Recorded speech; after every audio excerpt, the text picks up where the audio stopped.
ব্রাহ্মণবাড়িয়া নাসিরনগর সরকারি কলেজে অপসংস্কৃতির প্রতিবাদে আলোচনা সভা। কলেজের পক্ষ থেকে দুঃখ প্রকাশ। ব্রাহ্মণবাড়িয়া নাসিরনগর সরকারি কলেজে সম্প্রতি সংস্কৃতির নামে অশালীন কর্মকাণ্ডের প্রতিবাদে উপজেলা ছাত্র সংসদের পক্ষ থেকে কলেজ অধ্যক্ষ বরাবর স্মারকলিপি প্রদান করেন নাসিরনগর উপজেলা ছাত্র সংসদের সদস্য সচিব মুনতাসির রেজা, যুগ্ম সদস্য সচিব নাইম মিয়া, সাধারণ শিক্ষার্থী ও সচেতন মহল। তারা উল্লেখ করেন, শিক্ষা প্রতিষ্ঠান হল শিক্ষার পবিত্র কেন্দ্র। এখানে কোনোভাবেই অশ্লীলতা বা অপসংস্কৃতির স্থান নেই।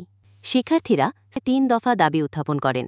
ভবিষ্যতে কোনো প্রকার অপসংস্কৃতিমূলক আয়োজন যেন না হয়, শিক্ষার্থীদের নৈতিক ও চারিত্রিক গঠনে উপযোগী কর্মসূচি গ্রহণ করা, শিক্ষা প্রতিষ্ঠানের ভাবমূর্তি নষ্ট হয় এমন কর্মকাণ্ডের বিরুদ্ধে প্রশাসনিক ব্যবস্থা নেওয়া। একই সঙ্গে হেফাজতে ইসলাম বাংলাদেশ ও ইসলামী সংগ্রাম পরিষদের উদ্যোগে প্রতিবাদ ও মতামত সভা অনুষ্ঠিত হয়। বক্তারা বলেন, শিক্ষা প্রতিষ্ঠানে অশ্লীলতা বা অপসংস্কৃতির কোনো স্থান নেই। যদি ভবিষ্যতে এ ধরনের আয়োজন অব্যাহত থাকে, তবে সাধারণ মানুষকে সঙ্গে নিয়ে কঠোর আন্দোলনে নামতে বাধ্য হবেন। আলোচনায় বক্তারা আরও বলেন, শিক্ষার্থীদের পড়াশোনায় মনোনিবেশের জন্য পবিত্র পরিবেশ বজায় রাখা জরুরি। তারা আশা প্রকাশ করেন, কলেজ থেকে আলোকিত মানুষ বের হয়ে সমাজকে নেতৃত্ব দেবে, বিনোদনের নামে বিভ্রান্তিতে জড়াবে না। কলেজ অধ্যক্ষ ঘটনাটির জন্য দুঃখ প্রকাশ করেন এবং প্রতিশ্রুতি দেন যে ভবিষ্যতে এ ধরনের আয়োজন আর করা হবে না। কলেজ কর্তৃপক্ষের এই আশ্বাসকে স্বাগত জানায় উপস্থিত ছাত্র সমাজ, ইসলামী সংগ্রাম পরিষদ ও হেফাজতে ইসলামের নেতৃবৃন্দ।